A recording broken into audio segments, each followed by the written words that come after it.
Magandang araw po sa inyong lahat mga kaibigan, mga kapuntos, mga ka-straight to the point natin dyan. At sa umagang ito, may tampok akong video sa inyo dito lamang sa Straight to the Point. Straight to the point. Live on the spot. On the spot. At ang tampok kong video yung nangyaring debate sa pagitan nitong si Brother John Ray laban sa isang pastor ng Reformed Presbyterian. Pastor na talagang kalaban ni Brother John Ray. Medyo natagalan lang yung yung pagsimula kasi itong pastor atras sana sa pag-aakala na dahil punto por punto ako makakalaban niya. Pero hindi po nangyari kasi hindi ko naman tinanggap yung kanyang tema dahil yun ay tema nila ni Brother John Ray. So, nangyari, ipinagpatuloy na lang namin kasi hindi pala niya alam na si Brother John Ray pala ay host din ng punto por punto. So, yun, natuloy yung kanilang debate at maganda ang naging resulta. Sabi nga ni Brother Angel Santos, flawless victory. Kaya sa mga bago pa po sa akin channel, please po don't forget to hit the subscribe button at the notification bell para maging notified kayo sa bawat video na ilalabas ko sa channel na ito. Kaya wag na po nating patagalin, simulan na po natin.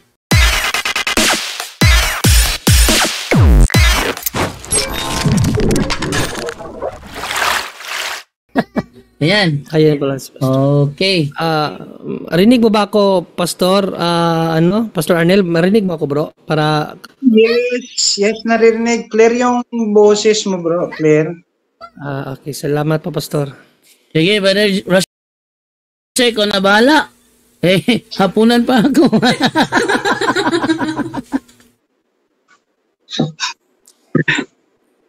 Kasi si Bro Jando lang palagi ko nakikita sa punto por punto. Sorry Host din yan si Brother John Ray, bro. Tagasagot din yan. Host Okay din yan. Okay lang din naman yun sa akin, Pastor, pero kasi, hindi ako nabisuan ng maaga ba? Okay, so start tayo mga bro. Okay, go ahead, bro. Okay, so we're live in 543 and hello and welcome sa Russia TV mga kapatid. At meron tayong debate na magaganap ngayon between Reformed Presbyterian Church versus Roman Catholic Church sa topic na patutunayan ko na limitado ang pagtubos at hindi para sa lahat ng tao. So affirmative natin si Pastor Arnel, negative naman si Brother Yesomar dito mga kapatid. At sa ating setup ng debate, meron tayong standard setup ng debate, yung 10-7 natin sa first stand at saka yung 10-7 sa rebuttal, at meron tayong 5-minute na final conclusion. Mauuna si negative, mahuhuli si affirmative. Sa ating rules mga kapatid, meron tayong rule number 1, 20 seconds maximum yan sa lahat ng sagot. Rule number 2, pili muna ng sagot lalo na sa categorical bago tayo magpaliwanag. Rule number 3, yung ating 10 seconds, pwede kayong magpaliwanag agad, sabihin lang sa moderator kung gusto nyong gamitin ang karapatan na ito. Rule number 5, yung sagutin ang tanong yung naaayon sa tanong. Kung ang tanong ay sino, probably magbibigay kayo ng pangalan. So rule number 5 natin, tanong lang sa inilatag ng katunggali during first cross-examination. Pero sa rebuttal, pwede na kayong magtanong kahit ano dyan, inilatag man or hindi inilatag. Rule number 6, dalawang warning lang ang ibibigay ko. Tapos add and minus lang yan sa time. Rule number 7, isang objection lang at isang clarification din mga kapatid every question. At no objection during final conclusion. Rule number 8, hindi ko pinapayagan yung mga physical na atake, yung nagdi-distinguish kayo ng mga physical appearance ng inyong katunggali. Kasama din doon yung mga pagmumura na nakasanayan. Rule number 9, no challenge question. Ito yung mga tanong na kung mabasa ko or paano kung mabasa ko. So kahit pa sumang-ayon yung kabilang panig, hindi ko papayagang may tanong yan. Rule number 10, pwede akong magtakda ng bagong rules kung kinakailangan mga kapatid. At by the way mga kapatid, ako nga pala si Rasha Vista. Ako po ay isang Catholic, one of the member ng Templar of Truth, at ako po yung tatayong moderator, streamer, timer din sa debate na ito. At naka-live tayo ngayon sa Rasha TV mga kapatid, at sa aking Facebook din, Rasha Vista. Kasama na din dito yung lahat ng nagla-live streaming, lalong-lalo na sa punto por punto. So sumasang-ayon ba ang ating affirmative sa lahat ng nabanggit? Yes, bro, Russia sa ayon. Okay, at sumasang-ayon din ba ang ating negative? Yes bro Rush, sumasangayon pang negative. Okay, so yun yung ating confirmation mga kapatid. So bago natin puntahan ang ating debate, gusto ko muna silang magpakilala sa ating audience at ano yung ina-expect nila sa debate na ito. So unahin natin ang ating affirmatibo. Pastor, pakilala ka Pastor. So, magandang gabi po sa lahat. Ako po ay si Pastor Arnel, isa pong pastor ng isang local church na Reformed Presbyterian. At sa gabing ito ay magkaroon po kami ng debate. Ang topic po ay limited atonement at ako po yung affirmative. At salamat din sa sa privilege na sa aking katunggali na isang RCC, at sa gabing ito ay sana maipakita yung katuruan na galing po talaga sa Biblia. Salamat po. Okay, Pastor Arnel mga kapatid, ang ating affirmative. Dako naman tayo sa tututol. Pakilala ka kapatid. Yes, Bro Rush. So maraming pagkakataon na po na tayo po ay naiimbitahan ni Brother Russia sa pakikipagtalakayan sa mga kapatiran nating protestante, at isang karangalan na makaharap tayo ng isang pastor, si Pastor Arnel Clarito, no? Nakalimutan ko yung pinakapilido niya. Yes, pero maraming salamat Pastor. Ako nga pala si Brother John Ray, co-host po ng Punto por Punto.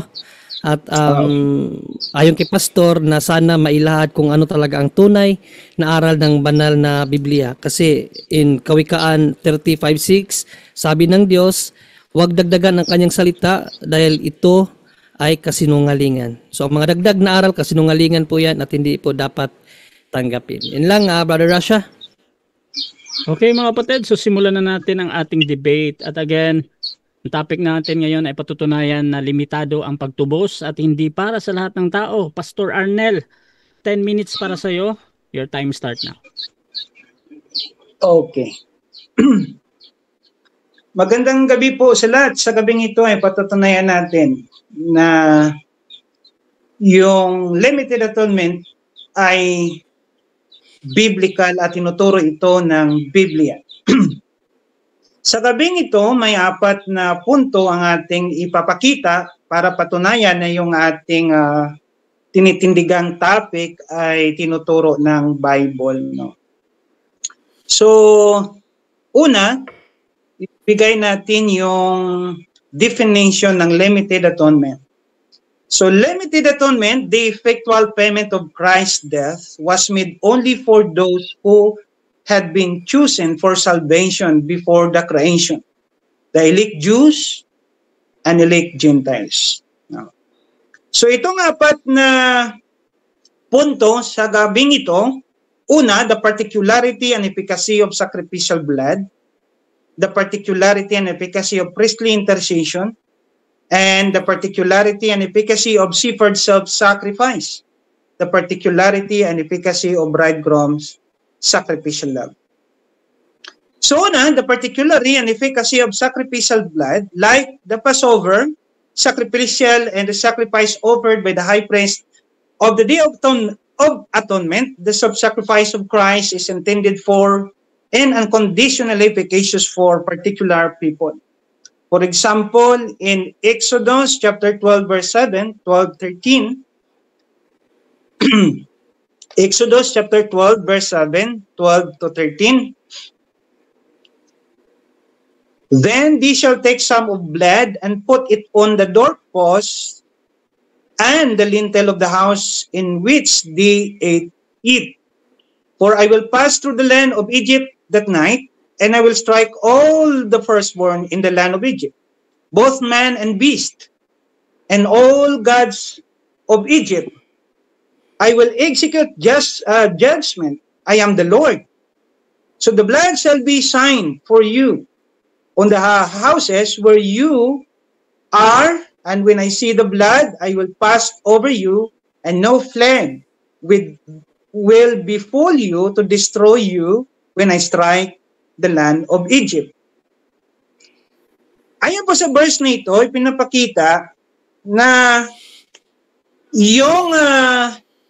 yung blood ni Jesus Christ ay limited only for the household, hindi po para sa lahat ng mga tao doon sa Egypt, no? So kaya makikita natin na kahit sa sacrificial blood ng lamb, no, doon sa Old Testament ay makikita natin limited only for the household. So the sacrifice designed to avert evil effects were thus restricted to a carefully qualified group within its household. So this does no idea here of an all-embracing sacrifice, but rather one that serve a specific goal for a specific group. So ito rin ang principle na makikita natin kasi dito sa New Testament, kung makikita natin in 1 Corinthians chapter 5 verse 7, Jesus Christ is our Passover lamb. So sa principle na ginagamit na sacrificial blood of the lamb in the Old Testament is limited only for the household. So the same principle na dito sa New Testament, yung atonement ng Passover lamb na si Christ ay intended lamang sa mga particular people. So pangalawa, makikita natin yung the particularity and efficacy of priestly intercession. Like the sacrifice and intercession offered by the high priest on the Day of Atonement, Yom Kippur. The self-sacrifice and intercession offered by Christ is intended for and unconditionally efficacious for particular people. So Hebrews 7, kung makikita natin 23 to 27, the former priests were many in number because they were prevented by death from continuing in office. But he holds his priesthood permanently because he continues forever. Consequently, he is able to save the uttermost those who drew near to God through him, since he always lived to make intercession for them.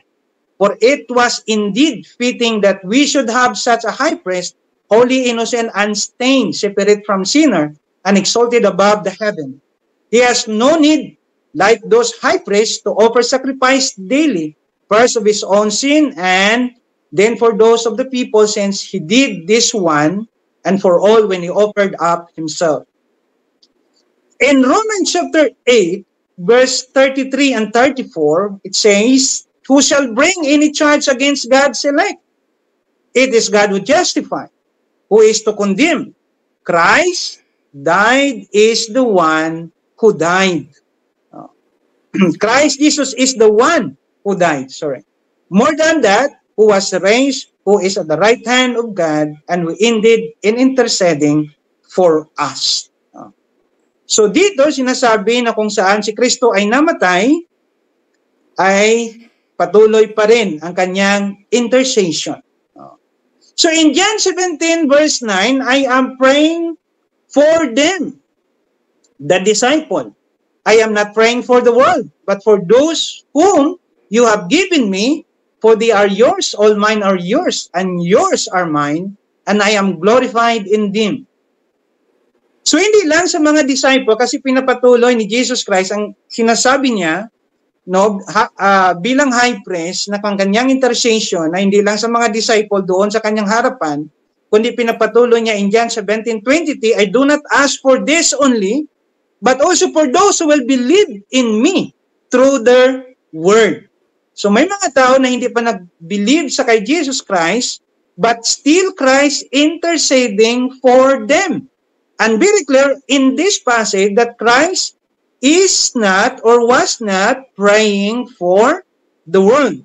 So dito makikita natin the intercession and the atonement is identical. So yan po makikita natin na limited yung atonement. Ilang minutes pa bro, Rasya?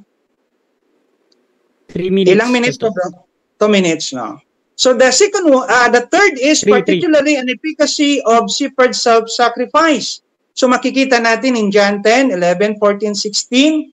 So dito makikita natin na sabi ni Jesus Christ, I am the good shepherd, and the good shepherd lays down his life for the sheep. So very specific, merong article na very specific po na namatay siya for the sheep. How do we know that the group of people is not Christ's flock? No? So basahin natin sa John 10:25, Jesus answered them, I told you, and you do not believe. The works that I do in my Father's name bear witness about me, but you do not believe because you are not among my sheep. So mayroong mga tao na hindi sheep ni Kristo, pero si Kristo namatay sa kanyang sheep. How do we know a group of people is Christ's flock? In verse 27, my sheep hear my voice, and I know them, and they follow me. I give them eternal life, and they will never perish, and no one will snatch them out of my Father's hand. So ito po yung pangatlo, nagpapakita na si Kristo ay namatay para lang sa kanyang mga sheep. Yung pangapat ay ang particularity and efficacy of a bridegroom sacrificial blood. So kung nakikita natin Ephesians 5:25 na si Kristo ay namatay for the church, his wife, the name Ecclesia. So yan po ang ating presentation ngayon gabi na present natin sa 4 na punto na pinapatunayan ng atonement ay limited.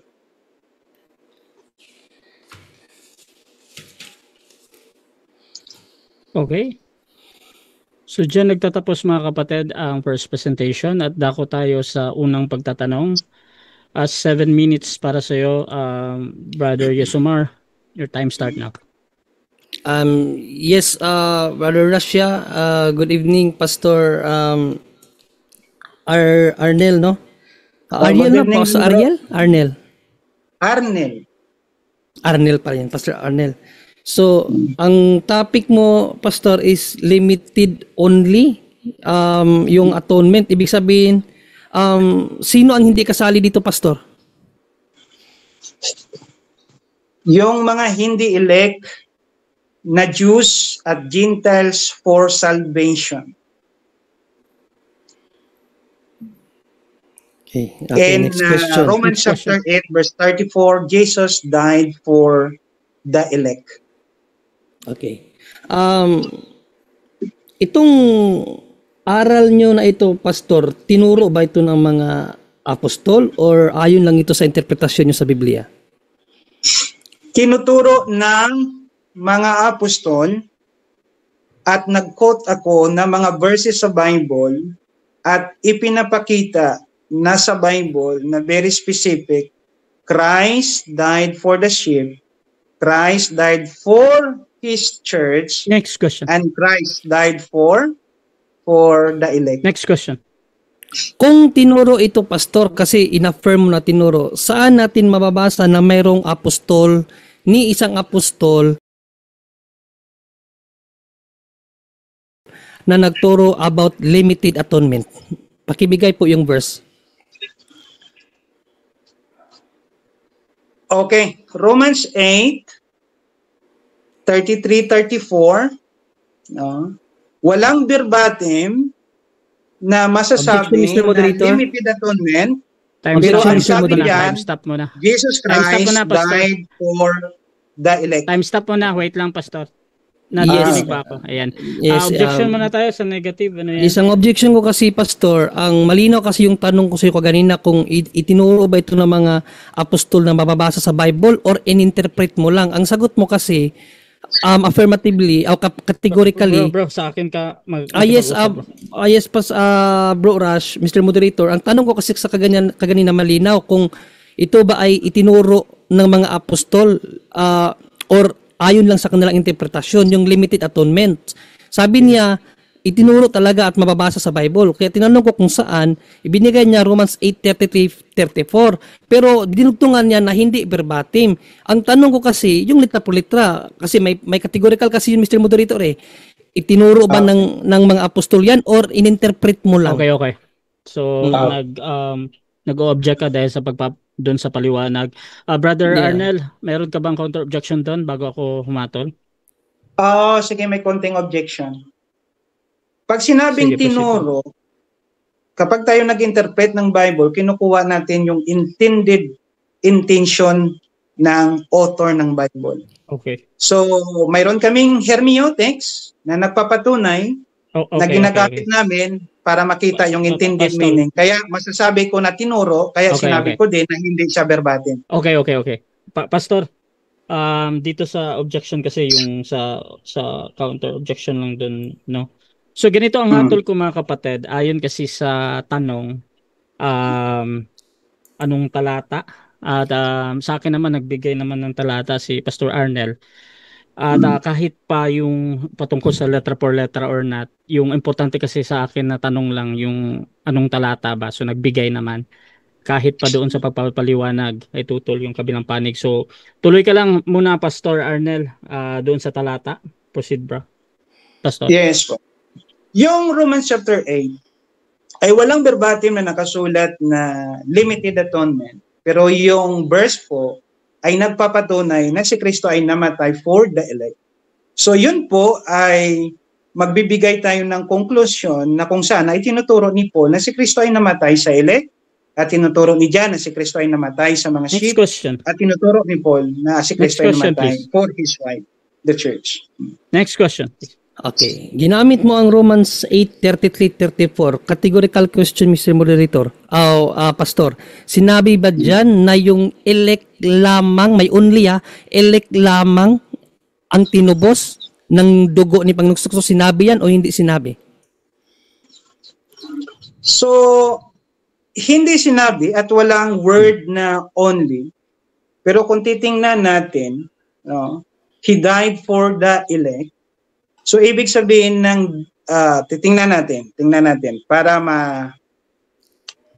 Romans 8, no?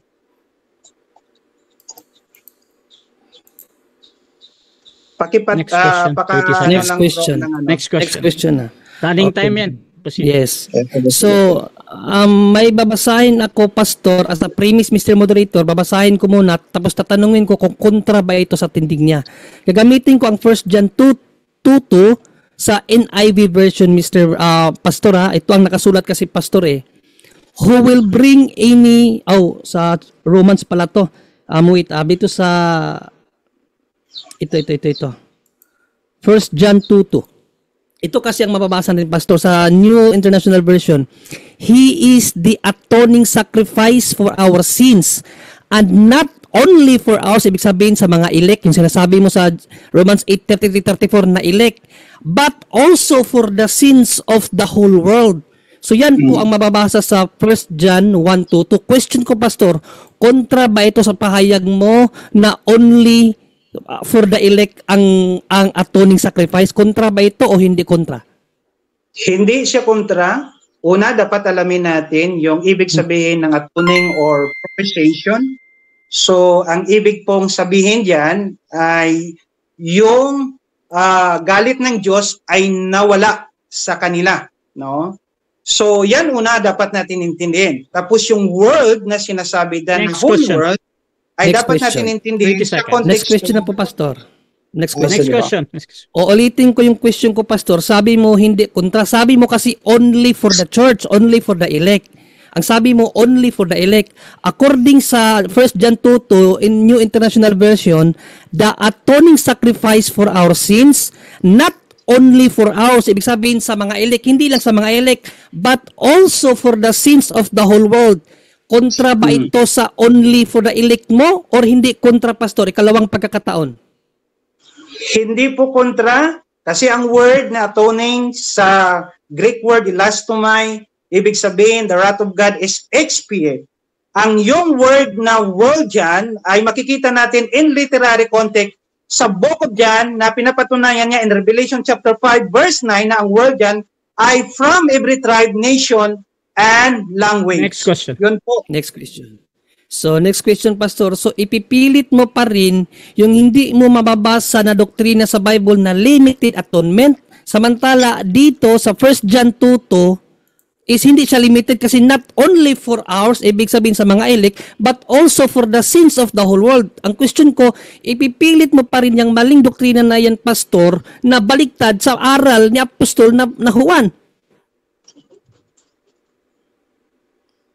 No, Sagot, Pastor. hindi ko sinasabi na huwad at hindi rin ito kontra sa Objection, limited Mr. atonement Moderator. kasi Time stop muna. Time stop muna, Pastor, ha? Objection, Kasi- negative, ano yan? Yes, ang question ko, Mr. Moderator, kung ipipilit pa rin niya ba yung kanyang maling doktrina na hindi mababasa limited atonement dito sa litra por litra nating mababasa sa Biblia na ang sabi, yung atoning sacrifice for our sins is not only for the elect but for the sins of the whole world.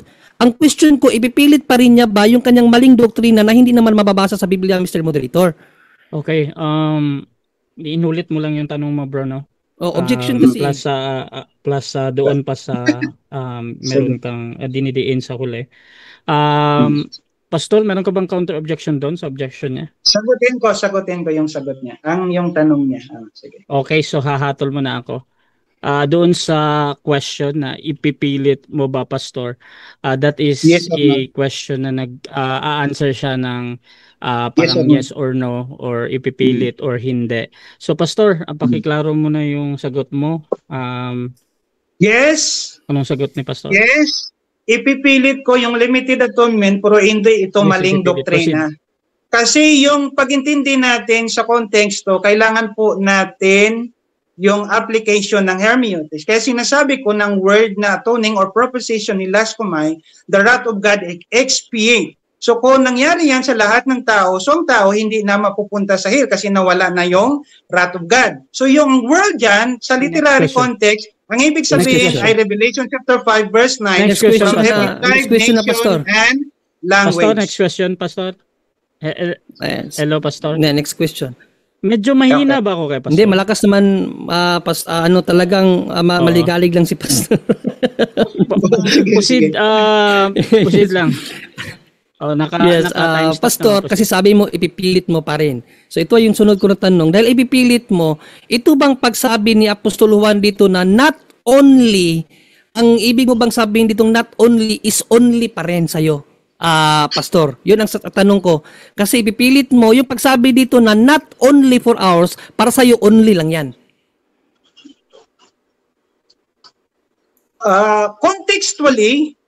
Contextually, ang sinasabi diyan ni John, not for ours Objection, only, Mr. Moderator. na Christian. Time stop muna. Time stop muna. Yes, Objection. categorical po yun. Kasi Okay, sabi okay. niya, ipipilit daw niya yung maling doktrina na yun sa limited atonement. Kaya ang question ko, kasi pinipilit niya, so yung pagsabi ni Apostol Juan na not only for ours, ibig sabihin sa mga elect, ay only pa rin, only pala ang ibig sabihin nun, not only pala sa kanya yon. Categorical question yun, Okay, yes or only no? pa daw. So, ang categorical dito, bro, answerable Yes yung or may no? yes or no. Yes. So, Anong Pastor tanong Arnel, niya? meron ka bang Anong counter tanong niya question sa yes already? or no, bro? Rasya, only for Okay. elect? Oo. Ano yung tanong niya? Oo. I-clarify Ganito, ko. ganito, Kasi Pastor. hindi Ganito, hindi Pastor. clear yung Clarify tanong ko. ni Oo. bro. Sige, Pastor, ganito, Pastor. Yes, sir. Ipaulit ko lang yung tanong, proceed lang, Sige po. tapos sagutin. Yes, kasi sabi niya kasi Mr. Moderator, i-address ko sa iyo na ipipilit pa rin niya yung maling doktrina na limited atonement. Kasi ipipilit niya, ang tanong ko dito sa 1 John 2:2 in IB version, ang sabi kasi dito, yung not only for ours, yung atoning sacrifice is not only for ours, ang ibig ba sabihin niyan is only. Yes or no, Pastor? Okay, Pastor?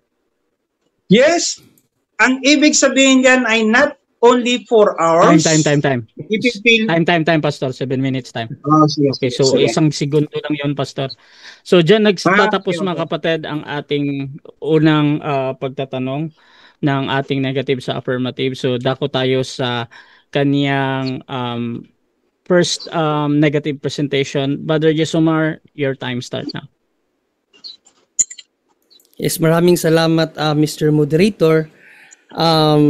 Bakit natin tinututulan to mga kapatid? Kasi tinanong ko nga siya, di ba? Yan ba ay aral talaga ng mga apostol or ayon lang sa iyong unawa, pastor? Aral daw ng mga apostol, kaya inanapan natin. Siya saan sa Biblia na may inaral ang mga apostol about limited atonement? Sabi niya, Romans 8:33-34 na may binanggit doon about elect. O sinabi ba doon, pastor, na only for the elect? Sabi niya, wala daw sinabi. Di ibig sabihin, ininterpret mo lang yun kasi the Bible does not contradict itself. Kasi dito, literally mababasa natin dito sa NIV version, 1 John 2:2, napakalinaw na not only for the elect, yung atoning sacrifice, but for the sins of the whole world. Kontra yan, pastor O basahin natin, pastor Balikan natin. He, referring to Christ, is the atoning sacrifice for our sins. And not only for ours, ibig sabihin yung sinasabing mga elect doon sa Romans 8:33-34, but also for the sins of the whole world. So nasaan ang limited atonement dyan is not only for ours nga Ulitin ko pagpaunawa sa iyo, pastor. Ang sayo kasi, yung atoning sacrifice only for the elect. Sayo only for the elect. Kahit wala namang mabasa na only for the elect Dito, yung atoning sacrifice ni Christ, not only for the elect, but for the sins, but for the sins of the whole world. So nasaan dyan ang limited atonement, pastor? Kaya nga sabi ko kanina, mere interpretation mo lang ba yan? O turo talaga ng mga apostol?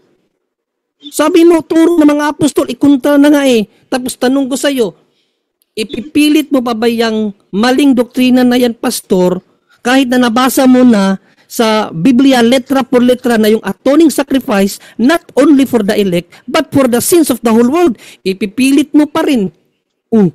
Ipipilit mo pa rin, mali na nga Kaya nga tinanong kita sa huli, kung ipipilit mo pa yan, ano bang ibig sabihin ng not only? Only ba yun? Sabi mo, only. Saan mo nakita yan? Yung not only is only. Argumentum contra factum non valid. Kasi kontrahan di ba? Kontrahan. Kung titingnan kasi natin ang sinabi ni Apostol na Juan sa kanyang ikalawang sulat 1:9, ito kasi ang sinabi ni Apostol na Juan, pastor. Ang hindi sumunod sa katuruan ni Kristo, kundi nagdaragdag pa dito, ay hindi nagpapasakop sa Diyos. Dagdag yung aral niyo Kasi wala na nga sa Biblia, kontra pa sa Biblia. Isipin mo, pastor, yung not only, pilit mong ginagawang only, not only na nga Tapos sa'yo only pa rin. Wala man tayong problema na magbigay tayo ng proper interpretation. Exegetically, not eisegetically. Yung sa'yo, eisegesis, halatang eisegesis, pastor Sabi mo kasi, only, hinanapan kita na saan yung word na only for the elect. Sabi mo, wala, kasi i-interpret lang natin. Kukontra kasi siya sa 2 John 1:1 na not only for ours. Ibig sabihin sa mga elect. Ang Biblia, pastor, alam naman natin na yan ay hindi nakukontrahan. At kung babasahin kasi natin ang kaloob talaga ng Diyos sa John 1:29, mga kapatid, napakalinaw Basahin natin John 1:29. Nang kinabukasan ay nakita ni Juan si Jesus na lumalapit sa kanya at sinabi, narito ang kordero ng Diyos na nag-aalis ng kasalanan ng sanglibutan, not for the elect only, sanglibutan na Sa Greek, cosmos. So, ibig sabihin, buong mundo talaga yan. Kasali lahat ng mga nakatira dyan. Hindi yan sa elect lang yung kaligtasan. Napakalinaw naman dyan. 1 Timothy 2:4-6. Na siyang may ibig na ang lahat ng mga tao'y mga ligtas. Ano daw? Lahat ng mga tao'y mga ligtas. Ibig ng Diyos, lahat ng mga tao, mga ligtas. Sapagkat may isang Diyos at may isang tagapamagitan sa Diyos at sa mga tao, ang taong si Kristo Jesus, na ibinigay ang kaniyang sarili na pangtubos sa lahat na nagpapatutuong mahahayag sa sariling kapanahunan. Puro lahat ng sa aral ng mga apostol lahat, kalooban ng Diyos, lahat. Ang sayo naman, may nabasa ka lang na the elect, the sheep, ang sayo, only na yun. Kawawa naman yung mga bata na hindi kasali sa eleksyon. Parang sinabi mo na rin, pati yung mga bata, mapupuntang impyerno niyan. Yan pa ang problema sa aral na yan, pastor. Kasi biblically speaking, ang kalooban ng Diyos for the whole world. No? Basahin natin ang Colossians 1:16, 20 to 23, pastor. Na yung pagkasabing sanglibutan yan, yung mga tao talaga yan. No? Kasi yung tao, according kay Apostol na Pablo, ginawa para kay Kristo, sa pamamagitan ni Kristo at para kay Kristo. Ginawa ang lahat ng mga tao para sa Kanya. Yun kasi ang mababasa natin sa Colossians 1:16. Basahin natin. Sapagkat sa Kanya nilalang ang lahat ng mga bagay. Lahat, pastor, lahat. Kaya nga sanglibutan sa sangkalangitan at sa sangkalupaan na mga bagay na nakikita at ang mga bagay na di nakikita, maging mga luklukan o mga pagsakop o mga pamunuan o mga kapangyarihan, lahat ng mga bagay ay nilalang o ginawa ang lahat ng bagay sa pamamagitan niya, ibig sabihin kay Kristo at ukol sa Kanya. Ukol sa Kanya, sa ibang version nga nito, para sa Kanya. Basahin natin sa Magandang Balita Biblia. Sabi dito, ang lahat ay nilikha ng Diyos sa pamamagitan niya, ibig sabihin kay Kristo, at para sa Kanya. Ang lahat para sa Diyos, pastor. Bakit mo itinatapon yung iba? Yung mga ilik lang ang gusto mo. Kaya nga, hindi yan aral ng Diyos at ng mga apostol ang limited atonement. Sa 20 hanggang 23, basahin natin. At sa pamamagitan ng anak, niloob ng Diyos ang lahat ng bagay. So lahat ng bagay, pati mga tao dyan, maging sa langit o sa lupa, ay ipagkasundo sa Kanya. Last 3 minutes. Ang lahat daw ay gustong ipagkasundo ng Diyos sa Kanya. Nakamtan ang kapayapaan sa pamamagitan ng dugo ng Kanyang anak na iniaalay sa krus. Dati kayo'y malayo sa Diyos at naging kaaway niya dahil sa inyong paggawa at pag-iisip ng masama. Ngunit, naging tao ang anak ng Diyos at sa pamamagitan ng kanyang pagkamatay ay ipinagkasundo kayo sa Diyos. Nang gayon ay maiharap niya kayong banal, walang kapintasan at walang dungis. So para sa lahat talaga, ay yung pinangaralan ba ni San Pablo na yan ay sa mga ilik lang? 23. Subalit kailangan ninyong manatiling tapat sa matatag na sa inyong pananampalataya at huwag pabayaang mawala ang pag-asang dulot ng magandang balita sa inyong narinig. Niloob ng Diyos na akong si Pablo ay maging lingkod para sa magandang balitang ito na ipinangaral sa lahat ng mga tao sa buong daigdig.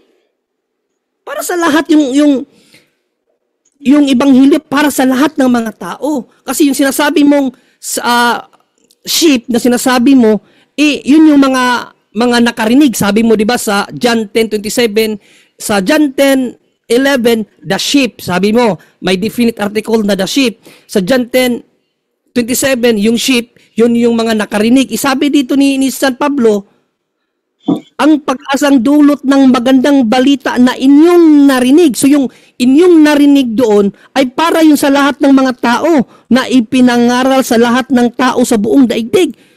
So yung sinasabi mong sheep na mayroong definite article, tumutukoy yun sa kanyang kawan. Pero yung kung sino yung sheep, indefinite yun. Kaya nga para sa lahat ng mga tao yung kawan niya ang definite. Yung talagang maliligtas. Yung mga lahat ng tao, tinatawag sa kaligtasan yan na makapasok sa sheep na iyan, ang lahat ng tao. Walang pinipili kasi ang Diyos walang tinatangi.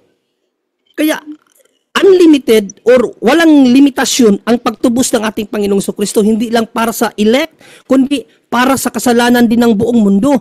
1 John 2:2, di ba? Kaya nga sa John 3:16 for God so loved the world that He gave His only begotten Son, that whosoever believe, ang sino man, indefinite yun ang sino man, indefinite yun.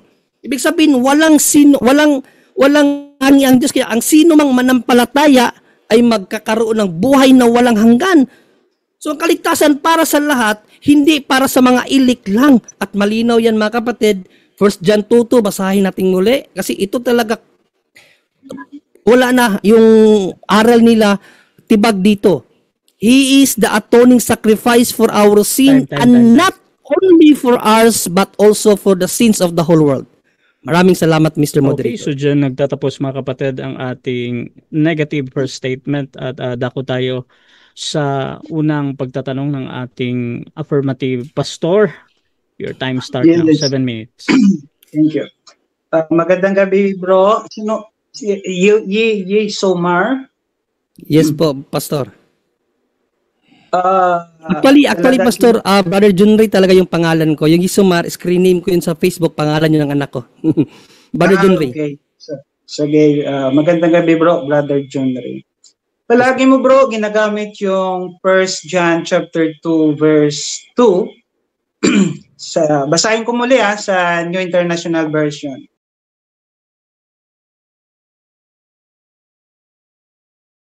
In IB. He is the atoning sacrifice for our sin, and not only for ours, but also for the sin of the whole world. Ano po ba yung word na atoning sa Greek word? Familiar ba kayo? Natingnan ko parang hilasmos yata. Hilasmos, if I'm not mistaken Hilasmos ba yun? Yes. At ang definition ng hilasmos, dalawa. Propitiation at atoning. So, alin man po yan sa dalawa, wala pong contradiction. Kaya nga sa New International Version, ang ginamit dyan, atoning sacrifice. At hindi lang para sa mga elect, kundi para sa kasalanan ng buong mundo na kung saan po kontra sa pananampalataya niyo. Yes pa. So, sinabi mo na yung ibig sabihin ng hilasmos na noun ay propitiate or propitiation or atoning. Ano ba, bro, ang ibig sabihin ng word na propitiation? Yes, sa Tagalog, translate siya as pampalubag loob. Oh, kasi yung atonement na ginagawa sa Old Testament na kinote mo kaganina sa Exodo, hindi siya kalugod-lugod sa Diyos eh. So hindi nalubag ang loob ng Diyos doon. Kaya nga sa Hebrews 10:1, hindi yun na makakapagligtas. 20 seconds. Next question. So, ang Tagalog na paglubag loob or propitiation sa English, ang ibig buong sabihin ay nawala yung galit ng Diyos sa kasalanan. Tama or hindi? Wala naman tayong mabasa na nawala ang galit ng Diyos. Ang ibig sabihin, katanggap-tanggap na alay ang dugo ng ating Panginoong Jesucristo. Kasi in Hebrews 10:1, hindi kasi tinanggap yung alay dati sa Old Testament. Pero sa Hebrews 10:10-14, sakdal ang kaniyang sacrifice na ginawa yung kay Panginoong Jesucristo. Next question. Kaya tinawag na panglubag loob yon. Next question. So, dito, ang propitiation, the wrath of God was appeased. So, agree ka ba dito, bro? Yes, according to the Bible. At kontra nga yan sa pananampalataya niyo, Pastor, kasi kapag mag-stick ka dyan, kahit King James Version mo, para sa lahat din. Ang sa inyo kasi limited lang sa mga mananampalataya, sa mga elect. Dyan kasi para sa lahat din. Huwag kang mag-focus sa single na meaning ng appropriation, kundi yung context. Next question. Pero agree ka po nga yung ibig sabihin ng propitiation, yung pampalubag loob dahil sa kamatayan ni Kristo, nawala yung kanyang galit sa kasalanan? Yes or no? Wala kasing revelation sa Bible niyan, Pastor, sa'yo lang yan. Kaya hindi ko sasagutin literal ba yan o hindi mababasa sa Biblia. Basta yung pagsabing paglubag loob, ang sa akin dyan, yung dating alay kasi Hebrews 1:1, hindi kinalugdan. So ang kalugod-lugod, ang alay na si Panginoong Jesucristo. Kaya sinabi yan na, anong tawag sa Tagalog? Okay, next question. Sige ba? Pero ang ibig sabihin ng propitiation sa Greek, na yung wrath of God ay nawala dahil doon sa kamatayan ni Kristo. Pero ayaw mo tanggapin ito na ito na Objection, Mr. Moderator. Time stop. Objection ng negative. Nagpahayag na kasi sa Mr. Moderator, hindi siya nagtanong. Okay. Meron ka bang counter objection doon, Pastor? Ini-establish ko yung question ko. Okay, so Ini-establish ganito, ko lang yung question. Pastor. Kung magawa ko ng premise sa aking question. Okay, ganito, Pastor. Since hindi ko naman dinig yung buo kung gagamitin mo ba, titingnan natin. Pero si Brother Yesomar, meron pa din karapatang mag-object. Kung hindi talaga yung premise niya, hindi connected doon sa isasagot mo, itatanong mo, Pastor. So, proceed ka, Pastor. Okay. Sige po. So, proceed tayo doon sa John 1:29. Ang pagkasabi diyan, behold the Lamb of God takes away the sin of the world. So, yung takes away ba ay effectual or provision? Provisional siya, no? Kasi in order for us to be saved or para maging effectual siya, may kondisyon. Manampalataya ka muna, pagkatapos sumunod ka sa utos, tapos manatili. Doon siya i-effect. So, yung pagsabing take away the sins, it's provisional. Ibig sabihin, may kondisyon yun. Ano yung kondisyon? Manampalataya ka muna. Next question. Okay. So, pag sinabing takes away, ang ibig pong sabihin, hindi pa po nakuha? Yes or no? Doon sa John 3:16, kasi pagpapahayag pa naman yun. No? Objection. Time stop. Objection, affirmative, ano yan? Ang objection ko ay doon sa John 1:29, hindi po sa John 3:16. Yung Okay, so sa talata. Yes. Okay, Sige, Mr. Moderator. Yung tanong ko muna, Sagot ako, Mr. Moderator. Wait lang. Pastor Arnel, hindi ko alam kung tapos ka na or hindi. Pakibuo nga yung objection mo muna, bro. Yung objection ko ay doon sa, ang tanong ko sa John 1:29, hindi po sa John 3:16. Sige, yun po. Okay, Yes. okay. So, Brother Yesomar, proceed ka lang, bro. I think sasagot ka. Yes, ang sagot ko nga, Mr. Moderator, na direkta ko lang, ang sagot ko ganito ang pinakasagot ko, Pastor. 'Di ba sabi ko nga provisional eh. Tinanong mo ako provisional ba or effectual. Sagot ko provisional siya kasi in order for us to be saved or yung umepekto, kinakailangan nating manampalataya John 3:16. Kasi sa John 3:16 kasi ang sabi, ang sino mang sa kanya'y sumampalataya ay huwag mapahamak. So mayroong kondisyon. Para umepekto, kinakailangan manampalataya. Kaya provisional yung John 1:29. Okay po. Last 1 minute. So pag sinabing takes away, ito po ay nawala na o nandyan pa? Nabayaran na, pero yun nga, sabi nga para maging effect siya, you need to believe. Okay? Kung sa baga, nandyan na yung gamot, kinakailangan mo pang bilhin sa butika para mainom mo yung gamot. So, ganun ang proseso nun. Ibinigay na yung gamot, bilhin mo na lang para makainom ka ng gamot. So, yun po ang aking analogy dyan.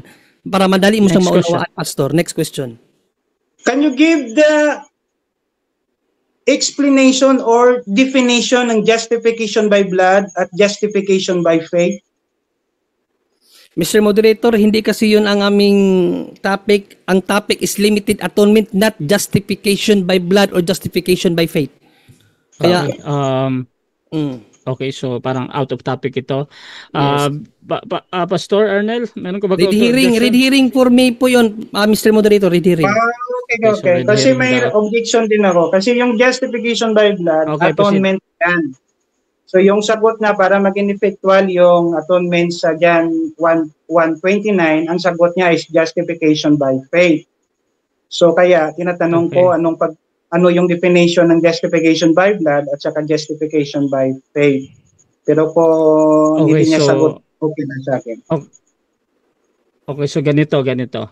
So since kinukonek mo naman Pastor doon sa meron kang gustong malaman. Kaya mo tinatanong yan. Kahit para sa kabila ay parang hindi ito parang akma. Tinatanggap ko pa din yan as a valid question, Pastor. However, Brother Yesomar, meron namang 10 seconds bro. Kung merong problem dun sa tanong, pwede mong ipaliwanag agad. Gagamitin mo ba, bro? Sige, tanong na lang niya muli, Mr. Moderator, since tinanggap mo, sagutin ko na lang. Proceed. Pakiulit na lang muna sa Pastor tanong, Mr. Arnel. Moderator. Can you define justification by blood and justification by faith? Okay, hindi ko siya i-define by my own understanding, but according to the Bible, John 10:14, justified tayo through blood. Kung sabaga, pinaging banal tayo, binayaran tayo sa pamamagitan ng dugo. By faith naman, Ephesians 2:8, na sa ating pananampalataya, tayo ay naligtas. Time. Yun 7 ang minutes ating definition doon. Okay, so dyan nagtatapos mga kapatid ang first stage ng ating debate at dako tayo sa ating rebuttal. Mauna dito si Pastor Arnel. Again, sa mga bagong pasok dyan, ang topic natin ngayon ay limitado ang pagtubos at hindi para sa lahat ng tao. Affirmative natin si Pastor Arnel, negative naman si Yesomar. So Pastor Arnel, rebuttal 10 minutes. Your time start now. Yes pa. So, patuloy natin tinitindigan yung limited atonement. No? So balikan natin yung 1 John 2:2 na kung saan ay ginagamit ng ating contention na si Brother John Ray. Ang pagkasabi dito ay sa NIV translation, He is the atoning sacrifice for our sins. Who is the Lord Jesus Christ. Atoning means hilaskumay sa verb at hilasmos sa noun, ang ibig sabihin to appease propitiation to appease the wrath of God. No.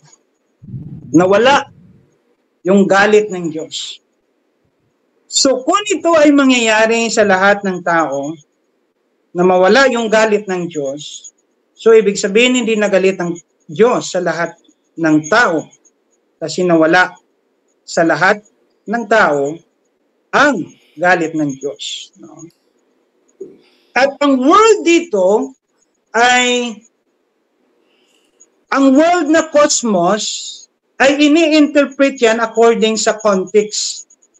So, pag binigyan natin ng interpretation generally, so magkamali tayo sa ating hermeneutics kasi yung context or passage determines the meaning of the word.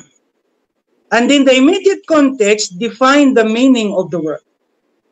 So ang word na palaging ginagamit ni John, pagdating po sa tinatawag na atonement, ay binigyan ni John mismo ng kanyang interpretation.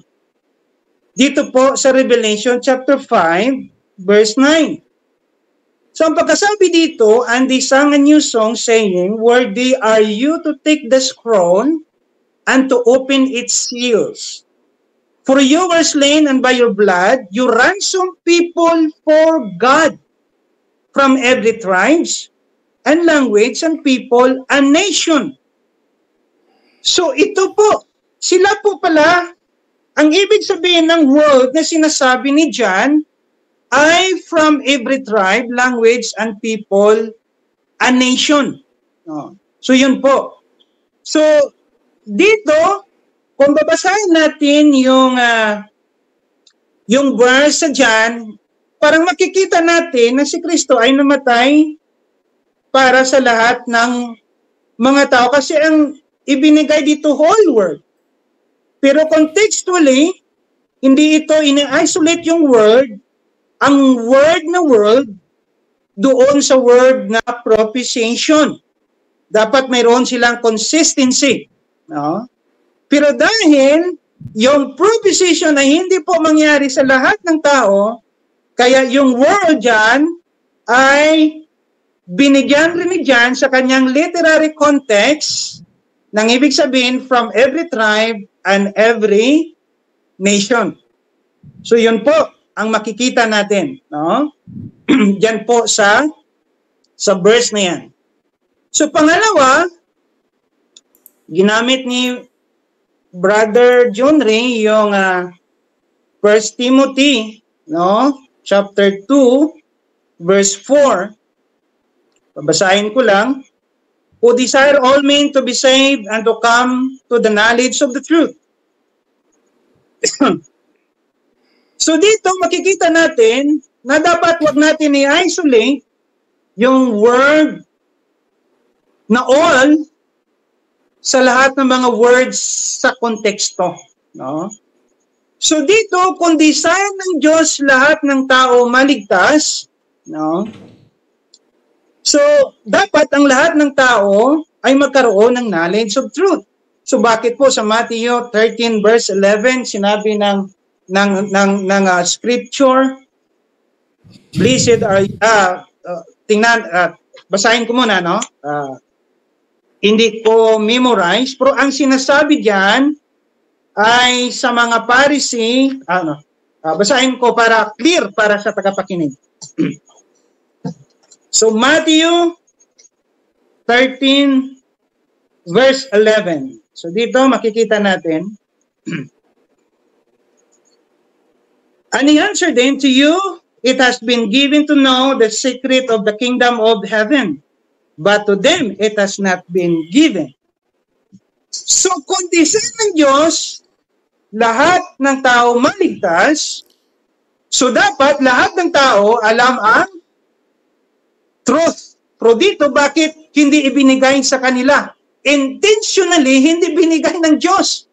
Kaya kung titingnan natin ang konteksto ng 1 Timothy chapter 2 verse 14, balik tayo sa verse 2, for kings and all who are in high position. So ang all people dyan, ang ibig sabihin ay all kinds of people na kung saan ay accurate doon sa sinabi ni John sa Revelation chapter 5 verse 9, from every tribes, every language, and every nation.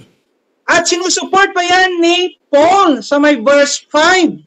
Kasi sabi niya, for there is one God and there is one mediator between God and man. So dito ipinapakita ni Apostle Paul na mayroong mediator. So ang mediator ay si Jesus Christ. So ang kanyang mediator ay nagpapangsyon siya as high priest. So kung high priest siya, so may work, ang work ng high priest sa intercession ay identical sa kanyang atonement. So ang tanong, nag-pray ba si Jesus as mediator sa kanyang intercession sa lahat ng tao? John 17:9, he pray for them but not pray for the world. Not only to the disciple but also to those who will believe to the disciple. So makikita natin, kung bibigyan natin ng right interpretation, applyan natin ng hermeneutics, magkamali tayo sa interpretation. No? So doon, balikan ko yung John 1:29, napaka-clear po ang sabi, behold, the Lamb of God takes away the sin of the world. So pag sinabing takes away, hindi po provision yan. Effectual yan. Nangyari talaga sa kanila na wala o kinuha ng Diyos ang kasalanan nila, past, present, and future. No? So yan ang tinatawag na justification by blood. So ang justification by blood, binayaran ni Kristo ang kasalanan ng elect Jews at Gentiles. No, makikita natin sa Romans 8:33 to 34, binayaran ni Kristo ang penalty ng kanilang sin, that is justification by blood. So itong mga binayaran ni Kristo at God's appointed time, pag dinig nila ng gospel, bibigyan ng faith at sila ay maniwala sa Diyos, yan ang tinatawag na justification by faith. So hindi yan magkahiwalay. Dapat mangyari yan sa isang tao na kung saan ay binayaran ni Kristo. So kung binayaran ni Kristo yung kayong kasalanan, past, present, at future,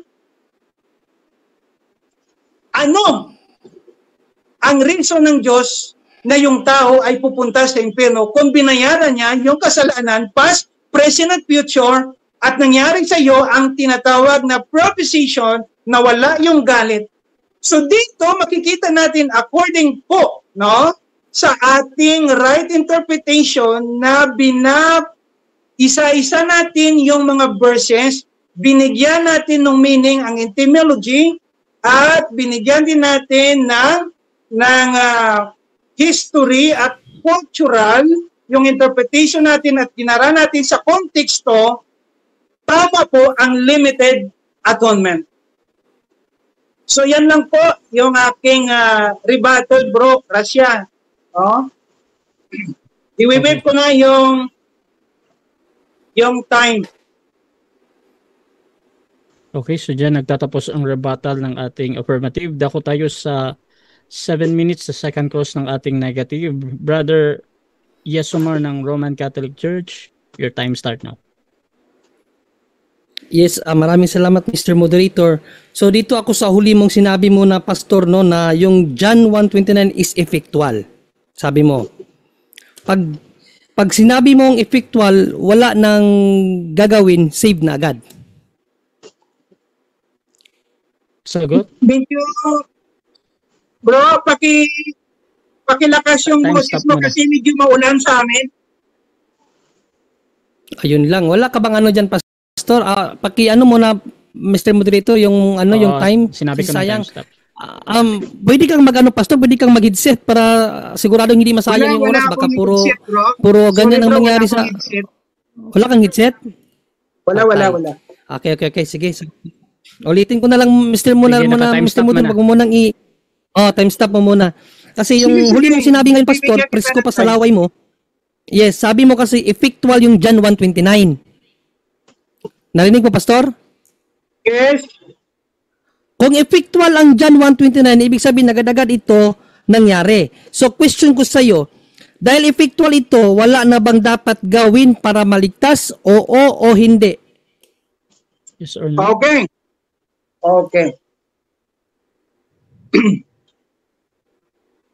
I-clarify ko muna yung question. Objection, Mr. I-clarify ko Moderator. muna yung question. Okay. Ha? Okay, wait lang. I-clarify ko muna yung question kasi nag-mention ka Wait ng lang, pastor, salvation. I-clarify ko Wait muna. lang, pastor, ganito. Yung ibig mo ba Wait lang, sabihin pastor, ng salvation Pastor, wait lang, pastor. ay... Pastor, hello, pastor. Ah, Pastor Arnel, nadidinig ako. So ganito, Yes, pastor, yes, I would nadidinig. like to remind you, pastor, na magtawag ka lagi ng moderator, ha? At first ko na sige, dinig sige. dito, nag-object sige po. Sige. yung ating Sige. negative. Nahin ko muna, negative. Ano ulit yan? Yes, kasi ang question ko, Mr. Moderator, categorical. Okay. Sabi niya kasi effectual ito. Kaya ang categorical ko, dahil effectual to, mayroon ba bang dapat gawin para maligtas? Oo o hindi? Okay, so, pastor, ready ka na bang mamili or mag-counter object ka muna? May clarification lang sa kanyang word na sinabi na maligtas. May clarification lang, bro. Okay, so ganito, sa clarification, pastor, depende yan sa kabila kung ika-clarify niya or doon pa din siya sa tanong niya, ha. So anong clarification mo, pastor, sa kabila? Hindi ko i-accept niya muna or hindi. Hindi. Yes, okay lang. Ano ba yung clarification? Sige, clarify mo, pastor. Sabihin mo muna yung clarification mo. Sige. Yung sinasabi mo ba na maligtas ay maligtas una sa bayad ng kasalanan or sinasabi mo na justification na ikaw ay ideklara na righteous or glorification? Tatlo yung tanong. Ligtas sa bayad ng kasalanan or i-declare ka ng justification or glorification yung ibig sabihin mo na maligtas. Okay, ang clarification ko kasi pag sinabi mo kasing effectual, pastor, pag sinabi kasing effect, kaligtasan na yon. May epekto na yung kamatayan. May epekto na. So, ligtas ka na nun. Kasi effectual na nga sa'yo eh. So, naligtas ka na. Kaya ang question ko, kasi para sa'yo pala effectual to, ibig sabihin, naligtas ka na kaagad, mayroon ka pa bang dapat gawin o wala na? Yun So ang yun categorical yung clarification mo, pastor. Yes or no daw? Meron ka pa ba daw gagawin? Sige, Sagutin ko ng yes or no kasi yes or no yung sagot ko dyan. Kasi sa explanation ko, ma-explain ko yung sagot ko. Pwede ba? Proceed. Proceed. So, una, Ano yung sagot Pwede ng daw moderator? Di ko gagawin. mag- Sagutin daw niya ng Yes. yes or no. both. So, Pastor, yes and no yung sagot mo? yes at saka no. Okay, proceed, Pastor. Sige. Una, no sa penalty ng sin kasi binayaran na ni Kristo. Yung word dyan ay takes away. That is effectual. Pag ideklara kang righteous, no, kasi you need faith to justify you and declare you as righteous. Pero yan po ang sagot. Next question. Okay, next question. Medyo nalito ako doon. Pero sige, next question na lang. Dito na lang tayo sa mediator si Jesus. Tapos ginamit mo John 79, no? Na ang ipinanalangin niya yung kanyang mga alagad. Question. Sinabi ba sa John 79 na mediator siya sa kanyang mga alagad lang? Sinabi o hindi sinabi? Hindi specific sinabi. No? Hindi po specific sinabi. Pero sinabi niya diyan na ang kanyang pagka-mediate sa intercession, I pray for them, and specific, I'm not praying for the world. Very clear. At dinugtong niya doon sa 20, hindi Okay, lang next sa question, mga next question disciple, na. kundi Next question na. para din sa Pastor, mananampalataya. next question, Okay? Pastor. Okay. So, ibig mong sabihin kasi not praying for the world, so ibig mo bang sabihin ang pinagkasundo niya hindi ang buong mundo, yun lang mga alagad niya?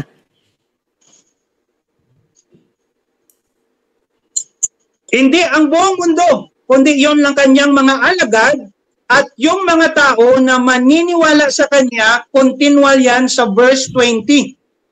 Yung kanyang mga alagad at mga taong maniniwala pa sa kanya doon sa verse 20, hindi sa lahat ng tao, ang kanyang intercession. Okay. Maraming salamat sa pag-affirm na hindi sa lahat ng tao ang pakipagkasundo. Premise mo na Mr. Moderator, babasa lang ako ng talata dahil dito ako kukuha ng tanong. Kasi para sa kanya kasi hindi sa buong mundo ang pagpapakasundo sa kamatayan ni Jesus. Yung pag-mediate niya. Babasa mo na ako 2 Corinthians 5:18 and 19. Ito kasi ang ating mababasa, Pastor. Datapat ang lahat ng mga bagay ay pawang sa Diyos na pinakipagkasundo tayo sa Kanya rin sa pamamagitan ni Kristo at ibinigay sa amin ang ministeryo sa pagkakasundo sa makatuwid bagay na ang Diyos kay Kristo ay pinakipagkasundo ang sanlibutan sa Kanya rin. Question, sabi mo sa Kanyang mga alagad lang ang pagpapakasundo. Ayon kay San Pablo, kanino ang pagpapakipagkasundo sa Diyos at sa tao? Sa buong mundo o sa alagad lang? Sa konteksto, ang sinasabi diyan ay kay Paul at sa sinusulatan niyang Objection, mga church ng Corinthian. Stop mo na, Pastor. Wait lang, Pastor. Objection negative. Malinaw kasi yung sagot niya sa akin kanina, Mr. Moderator, na yung pag-mediate para lang sa mga alagad at hindi sa buong mundo. Yun ang sinabi niya, ang pagkipagkasundo sa kamatayan ni Kristo para lang sa mga alagad at hindi sa buong mundo. Dito kay St. Paul, ang pinapagkasundo ang sanglibutan sa kanya rin. So, ayon kay San Pablo, ang tanong ko, ito ayon kay San Pablo, ang yung pinapakipagsundo, yung pagmimediate ni Panginoong Jesucristo para kanino? Para sa mga alagad lang o para sa buong mundo? Yan ang tanong. Okay, so sa pagpipilian to, Pastor, yung alagad lang or sa buong mundo? Pastor, pipili ka ba or counter objection ka muna? Objection. Okay, proceed sa objection. So yung Counter-objection i-pause mo muna yung kanyang time para makapagtanong pa siya. Nakapos Kasi yan, objection. taga-objection talaga.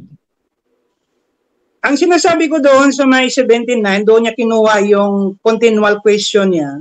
Ang sinasabi ko doon sa 79 sa mga alagad at Wait lang, sa Pastor. mga mananampalataya doon sa 20. Oo. Yun ang Wait lang, Pastor, ganito. pinagkasundo at sa kanila nag-i-intercede Okay. si Jesus Christ. So kung agree siya Okay, doon Pastor, na wait sa lang, mga Pastor. alagad at sa maniwala sa kanya, sasagutin ko ang kanyang tanong. Okay. So ganito, Pastor. doon kasi sa tanong, ang importante lang sa moderator yung pagpili.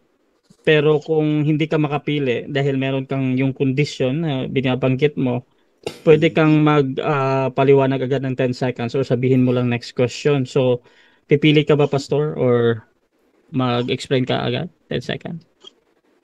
Okay, kasi ang pipilian wala sa present ko, 10 seconds. Okay, 10 seconds. Proceed. Mag-counter object muna ako, Mr. Moderator. Objection yung Okay na. kaganyan. Okay na yun, bro. So, Okay, ganito. sige. Ang 10 Sige, seconds yung niya, isasagot dito. Proceed ka, Pastor. Oh.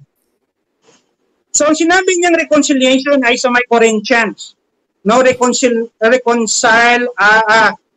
reconciliation for the world. No? Next Yung ibig question. sabihin Next ni question. Next 10 question. Apostle seconds. Paul, ang ibig Next question. 10 Next question seconds. na, Pastor. Okay, ginamit mo naman nirebat mo yung paggamit ko sa 1 Timothy 2:4 na ang kalooban ng Diyos lahat ng tao mailigtas. Sabi mo, wag i-isolate ang word na all. Tapos ginamit mo ang Matthew 13:11 na sabi mo intentionally hindi binigyan ng karunungan ang lahat. Ano ang point mo doon, Pastor? Ibig sabihin yung hindi nabigyan ng karunungan ay walang kaligtasan. Yes. Sagot? Kasi makikita natin dyan, continually sa kanyang explanation, dyan sa may 13 verse 35 to 38, ay may dalawang seed. Good seed at saka bad seed. Yung bad seed ay mga anak ni Satan at yung mga good seed ay anak ng kingdom of light. Yun ang konteksto ng Matthew 13. Next question. Okay. Okay, aware ka ba sa divine law, Pastor, about natural law? Na even yung mga tao na hindi nakakakilala sa Diyos, pwede rin sila maligtas ayon sa divine law na isinulat ng Diyos sa kanilang mga puso to know what is good and what is right. Na even though hindi nila kilala ang Diyos, basta sumunod sila sa kalooban ng kabutihan, maliligtas sila. Aware ka ba doon na may talatang ganun o hindi?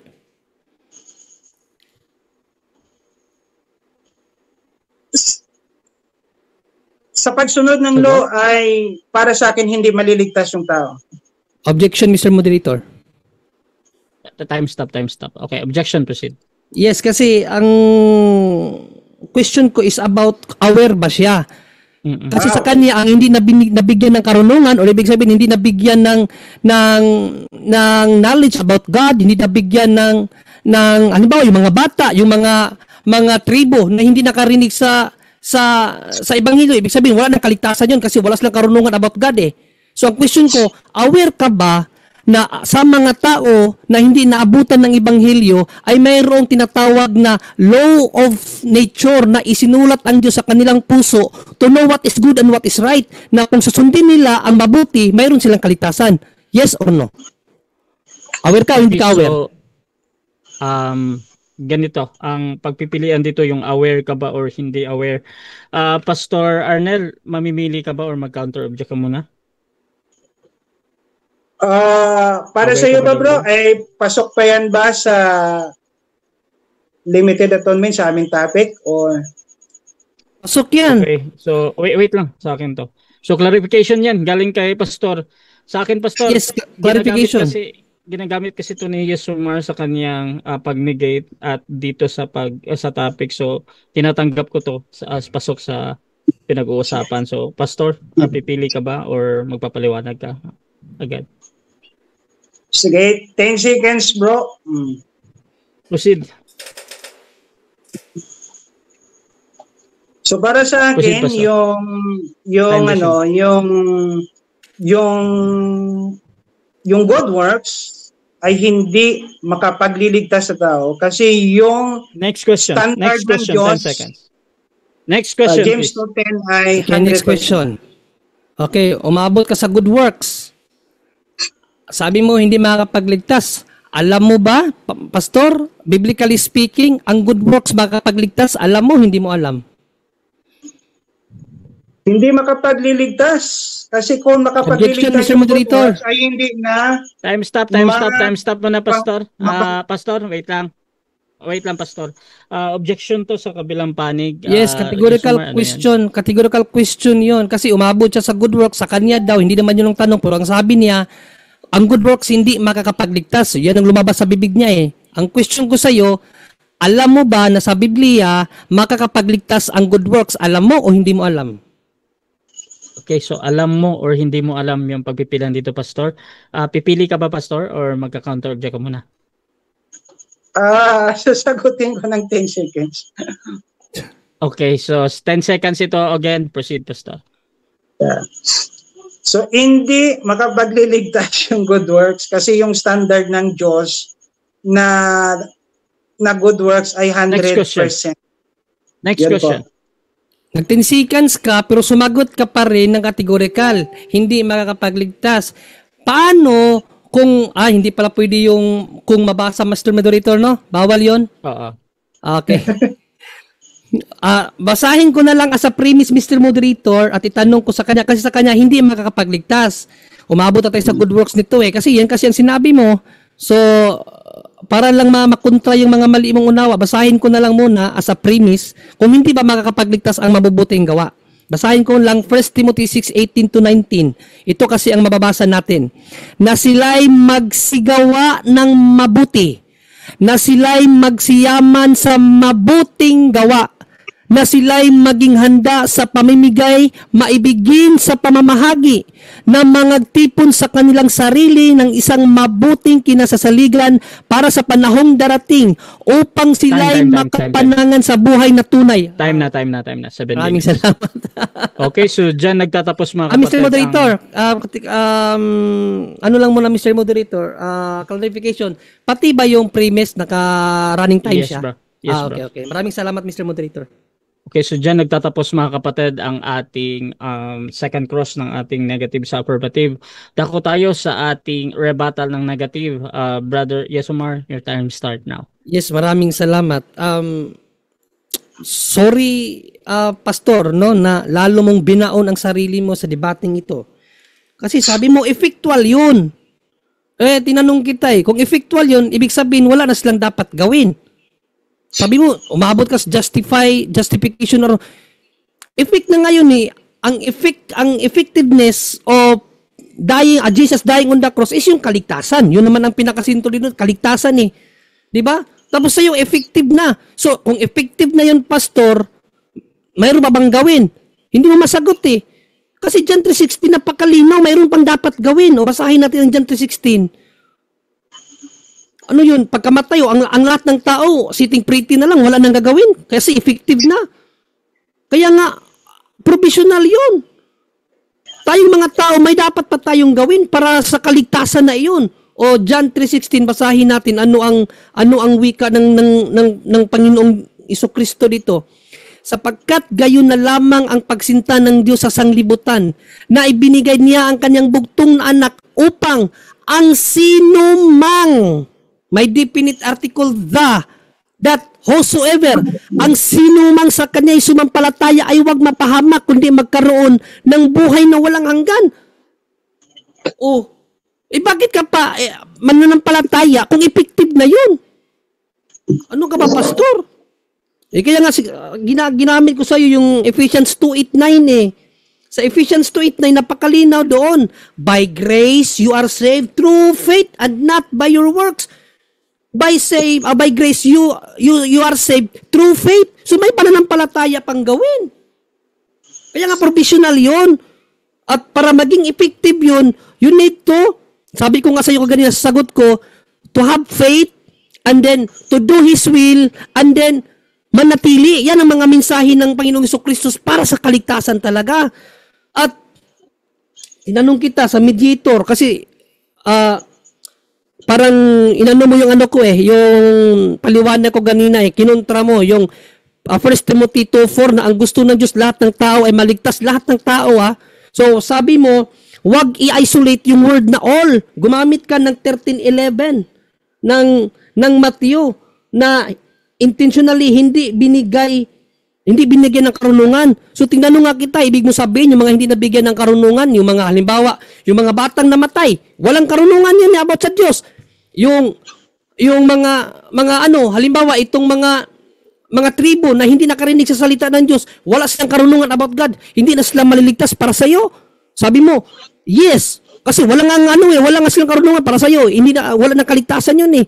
So tinanong kita, aware ka ba na sa Biblia mayroong pahayag about sa law of nature na divine law ni God na isinulat sa lahat ng puso ng mga tao na maalaman nila what is good and what is right, na kapag ang susundin nila ang kabutihan kahit hindi nila kilala ang Diyos, may kaligtasan sila kasi nga na-redeem ng buong mundo eh, ang mensahe sa redemption buong mundo.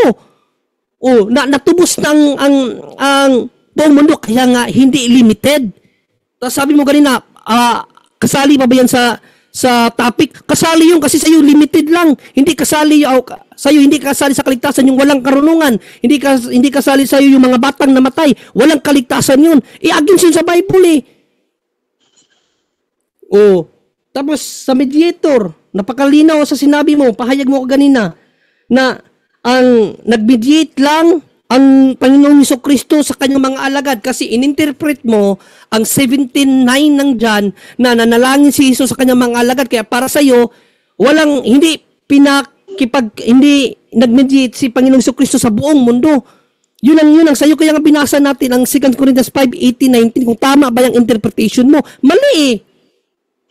Mali, kaya nga sabi ko sa iyo kanina, Pastor, dapat kapag nag-interpret ka according to the Bible, not according to you. ICGCs yan. Hindi naman yan exegetical eh. ICGCs, kung ano yung naunawaan mo, yun ang pinapaliwanag namin sa iyo, kaya pinapaliwanag mo sa amin. Kaya nung tinanong kita, buhol-buhol ang tanong ang sagot mo. Kasi wala sa Bible eh. Wala sa Bible. Kaganina nga yung President Toto, dinagdagan mo na naman, sabi mo, na wala ang galit ng Diyos. Saan mo nabasa na wala ang galit ng Diyos? Sa Hebrews 10, kapag nagkasala kang muli, galit na galit sa iyo ang Diyos. Ano ba naman, Pastor? Kaya nga hindi kita sinagot dyan sa tanong mo ganina. Wala namang revelation na nung namatay si Panginoong Jesucristo sa krus na wala na ang galit ng Diyos. Kasi ang point kasi doon, panglubag loob. Kung titingnan mo kasi ang mensahe ng Hebrews 10:1 down to 9, yung unang alay na ginawa sa Old Testament, hindi naging kalugod-lugod sa Diyos yun. Yan ang point doon. Nung si Kristo na ang inalay, naging kalugod-lugod na siya. Kaya, kaya ang sabi sa 1 John 2:2, panglubag loob sa Diyos. Yun lang ang sinabi mo, mong dagdagan na wala ang galit ng Diyos. Ibig sabihin, kung magkasala kang muli, hindi pa rin galit ang Diyos sa iyo. Hindi ganun. At ang mensahe ng 1 John 2:2, Pastor, napakalinaw, hindi about sa kung nawala ba ang galit ng Diyos or nalubag ba ang loob ng Diyos. Hindi yan ang pinakamensahe. Ang pinakamensahe doon, balikan natin kasi kontra to sa pananampalataya mo na limited atonement. Sabi mo kaganina, first stand mo, para lang sa mga elect ang pagtubos, yung atonement para lang sa mga elect. Tinanong kita, may nabasa ka ba sa Bible only for the elect ang atonement? Sabi mo wala. Ito kontra to dun sa paniniwala mo eh. Ito ang pinakaminsahe ng President Toto. Hindi about sa nawala ba ang galit ng Diyos or nalubag ba ang loob ng Diyos. Hindi naman ang pinakapunto dyan. Ang pinakapunto dito kung para saan yung atoning sacrifice, para lang ba yun sa mga elect? O basahin natin muli. He, referred to Christ, sabi mo, is the atoning sacrifice for our sin and not only for ours. Ang sayo kasi, only for the elect. Kaya Apostol na Juan, not only for ours, ibig sabihin sa mga elect, but also for the sins of the whole world. Yung lahat ng paliwanag mo kanina sa first stand mo, na sabi mo, mayroon kang 4 na pundasyon, pulpog yun. Sa Bisaya pa, napulpog yun sa talatang ito. Last 3 minutes. Kasi ang sayo kasi, Pastor, only for the elect. Biblically speaking, not only for the elect. Actually, Pastor, kanina ka pa nagkontrahan sa Bible. Lahat ng tanong ko sa iyo, kontrahan. Pati yung pag-mediate ni Panginoong Jesucristo para sa iyo, para sa elect lang din, para sa mga apostol lang. Kasi ang konteksto ng 17:9 ng John, mga apostol yun eh. Mga apostol, sa iyo, sa mga apostol lang. Pero ayon ka Apostol Paul, Ayon kay Apostle Paul, basahin natin kay Apostle Paul, yung mediation ni Panginoong Jesucristo para lang ba sa mga alagad niya? Baliktad sa iyo eh. O basahin natin ha, dahan-dahanin ko kasi oras ko naman to. Datapwat ang lahat ng mga bagay ay pawang sa Diyos na pinakipagsundo tayo sa Kanya rin sa pamamagitan ni Kristo at ibinigay sa amin ang ministeryo sa pagkakasundo. So ang ministeryo ng pagkakasundo ibinigay sa mga apostol, pastor. So sorry kung hindi kita pwedeng paniwalaan kasi hindi ka naman isa sa mga apostol. Mas maniniwala ako kay San Pablo na nagsabi, para sa lahat ang papakipagsundo, hindi para lang sa kanila. O ano sabi sa 19? Sa makatuwid bagay na ang ating Diyos kay Kristo ay pinakipagkasundo ang sanglibutan sa Kanya rin. Hindi sa kanila lang, Pastor. Kaya nga, kontra-kontra yung mga sagot mo eh.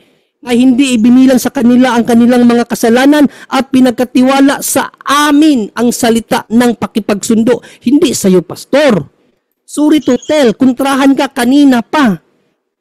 Mali-mali yung aral nyo. Iwanan mo na yan. Tinanong nga kita ganina, unang tanong ko sa iyo, biblical ba ito, Pastor, or ayon lang sa iyong unawa? Sabi mo, biblical yan. Hinanapan kita, saan sa Biblia mababasa ng aral ng apostol, limited atonement? Sabi mo, wala. Pumunta ka sa Romans 8:33-34. O kasi limited atonement ka. Sinabi ba sa Romans 8:33-34 na yung atonement only for the elect? Sabi mo, wala. Ibig sabihin, interpretation mo yon. O ano ang sabi ng Biblia about sa mga interpretation? Pinahintulutan ba yan ng Diyos? O basahin natin. Kawikaan 3:5. Pinapahintulutan ba ng Diyos yung mga sariling unawa lang? O ito, basa. Tumiwala ka sa Panginoon ng buong puso mo at huwag kang manalig sa iyong sariling kaunawaan. Kaya nga ang question ko sa iyo palagi, Pastor, where in the Bible? Kasi although i-interpret mo yan, dapat according to the Bible, not according to you. ICGCs yan, alam natin yan. What is ICGCs? What is exegesis? Kaya, tinanong mo ako ganina. Oh, maraming salamat, Mr. Moderator. Okay, so dyan nagtatapos ang rebuttal ng ating negative. Dako tayo sa pagtatanong. Second cross ito ng ating affirmative. Pastor Arnel ng Reformed Presbyterian, your time start now. Yes, una pong tanong. Nawala yung camera niyo, Pastor. Sige. So, unang tanong, balikan natin yung John chapter 10, verse 11, sinasabi dito, I am the good shepherd. The good shepherd lays down his life for the sheep. Yes po. So, yung tinatawag dito na the sheep, dahil may article na the, specific ito na group ng sheep or pwede na-include dito sa sheep na kung saan si Kristo ay namatay, yung mga hindi sheep ni Kristo. Paklaro yung tanong, Pastor. Di ko nag-gets yung pinakatanong mo. Mr. Moderator, paklaro yung hindi ko nag-gets yung pinakatanong. Sige. Ipa-ulit ba yung tanong? Sinabi dito na I am the good shepherd. The good shepherd lays down for his life for the sheep. So yung good shepherd, sinasabi dito na namatay siya para sa kanyang sheep. Pag sinabing sa kanyang sheep, ay kasama ba dito yung hindi sa kanyang mga sheep? Yes, kasama ba dito ang hindi mga sheep? So, dyan malinaw na the sheep, so sa kanyang simbahan yan, no, categorically sa kanyang simbahan, pero kung sino yung sheep na yun ang indefinite. Balikan mo sa 9, ano ang sinabi sa 9? Ang sino mang taong pumasok sa akin. So, indefinite dito, hindi definite. Yung sheep, tinutukoy talaga yun sa iglesia, pero ang sino mang, hindi yan indefinite. Hindi yan definite, indefinite yan. Next question. Ang article da ba ay indefinite or definite? Definite yung da. Pero yung sino ang papasok sa kaniyang kawan, indefinite. Kaya nga sa 9, balikan mo ang sino mang. Pero 1 John 2 nga, Pastor, sabi ni St. John sa 1 John 2, not only for ours but also for the sins of the world. Do not contradict the one text to another text. I-combine mo lahat Next yan question. kasi hindi lang iisa ang talata. Next question. So, mayroon pang mga tao na wala sa sheepfold. Yes or no? Yes, mayroong tinatawag dyan na lost sheep. Nasabi nga ni Panginoong Kristo, pag nawala ang isa, hahanapin ko yung isa, iwanan niya ang siyam na putsyam. Pero the question is, para lang ba sa sheep niya? No nga. Kasi according kay St. John, not only for the sheep, but also for the sins of the whole world. Kontra yan sa paniniwala mo, Pastor. Kaya next question. So, yung hanapin ni Kristo ay yung lost sheep. Hanapin niya ba yung kanyang hindi sheep or yung hahanapin niya yung kanyang sheep na na-lost? Hinanap niya, ayon sa context, hinanap niya yung lost sheep. Pero sabi nga ni St. John sa kanyang sulat, not only for the sheep, but also for the sins of the whole world. Kaya the atonement is not limited. It's for all. Next question. Na may mga tao na sheep ni Jesus Christ at may mga tao na hindi sheep ni Jesus Christ. Yes, pero again, according to St. John, not only for the sheep, but also for the sins of the whole world. Hindi limited atonement kasi for all the whole world nga eh. So again yan sa pananampalataya mo, itong 1 John 22 ang kontrahin mo. Huwag mo nang ipasok yung mali mong unawa sa John 10, 9 to 11. Next question. Next question.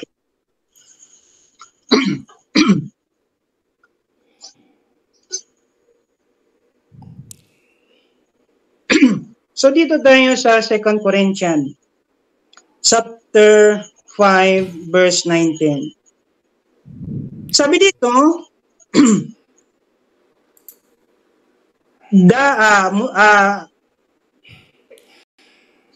verse 18 natin basahin. All this is from God, who through Christ reconciled us to Himself and give us the ministry of reconciliation. That is, in Christ, God was reconciled the world to Himself. So, ibig sabihin, yung pagkaintindi mo, lahat ng tao na reconcile dahil sa kamatayan ni Kristo. Yes or no?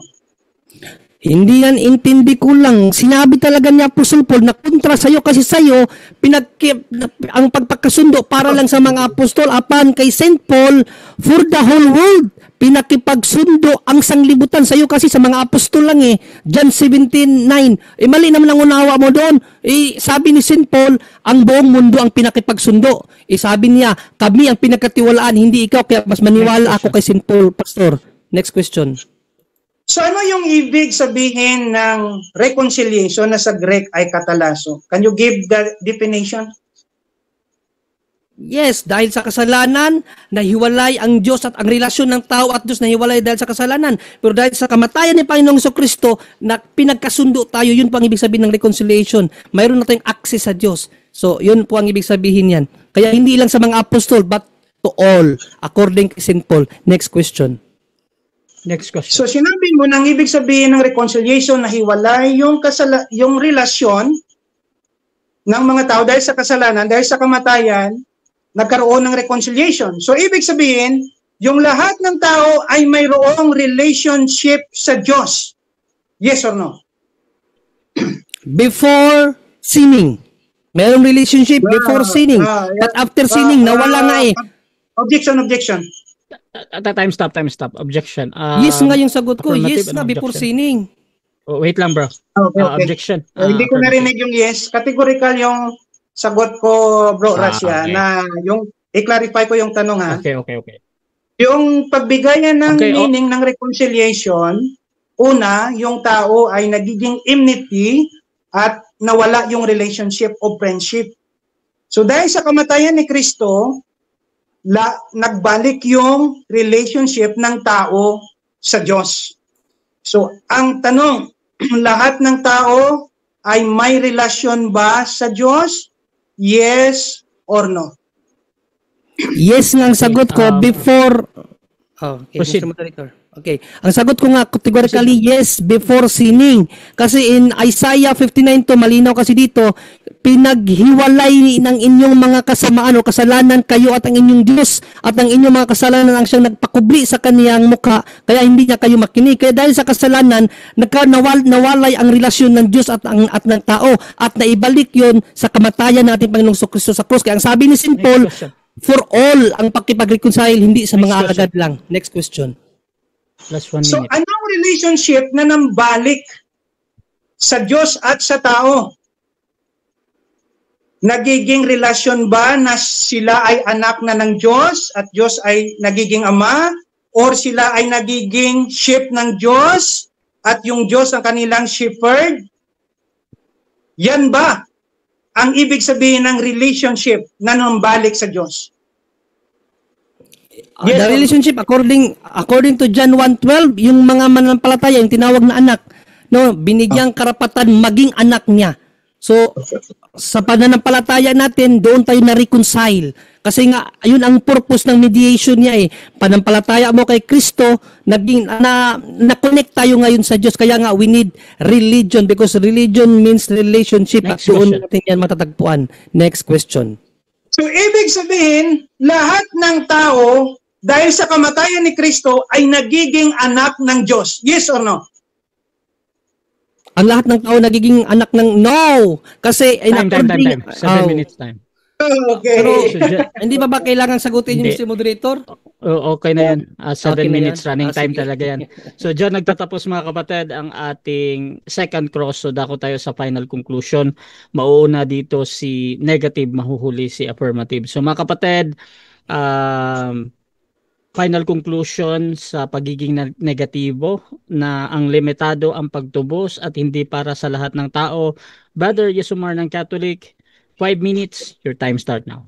Okay, maraming salamat Mr. Moderator. So ang conclusion natin mga kapatid, expect na natin na hanggang sa final conclusion ni Pastor, wala pa rin po siyang mabasang limited atonement. Actually, kanina pa nagiba ang kaniyang mga stand, no? So for the sake of arguments, patuloy pa rin ang talakayan nito, pero kanina pa po nagiba ang kaniyang stand, no? Isang talata lang ginamit, 1 John 2:2, the atoning sacrifice is not only for the elect but also for the whole world. Doon pa lang bagsak na ang doktrina nila. At yung sinabi niya na kailan naging na-reconcile ang tao, lahat pa ng tao tinawag na anak, hindi. Kasi nga, ang sagot ko nga sa iyo kaganina, Pastor, hindi yan effectual, provisional. Diba? Ikaw lang naman ang naniniwala na effectual yan eh. Hindi nga effect agad kasi nga kinakailangan mo pang manampalataya. O John 1:12, ano ang sinabi sa John 1:12? Paano ka magiging anak? Oh, datapot ang lahat walang ano yan, walang exemption diyan. Sa kanya ay nagsitanggap, ay pinagkalooban niya sila ng karapatang maging anak. Kaya hindi nga effectually provisional. Pero ang ating kasing topic dito Mr.